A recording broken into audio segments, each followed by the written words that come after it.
Europe 1. L'actualité, elle est aussi très préoccupante outre-Atlantique avec mardi cette fusillade à Uvalde, Texas, qui a coûté la vie à 21 personnes dans une école, 2 enseignantes et 19 enfants de 8 ans.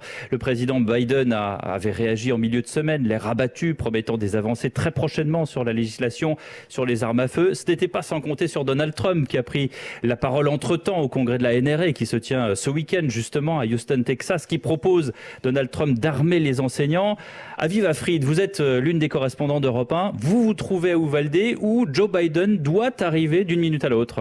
Oui, Joe Biden est en train d'arriver à Uvalde. Sa première étape, ce sera la place principale de la ville. C'est en fait un jardin avec une fontaine centrale où les habitants ont déposé et continuent de déposer des centaines et des centaines de fleurs, de ballons, de photos, de messages. Beaucoup d'émotions donc pour le président. Les personnes avec lesquelles j'ai parlé se disaient plutôt contentes de cette visite, mais espéraient maintenant des actes.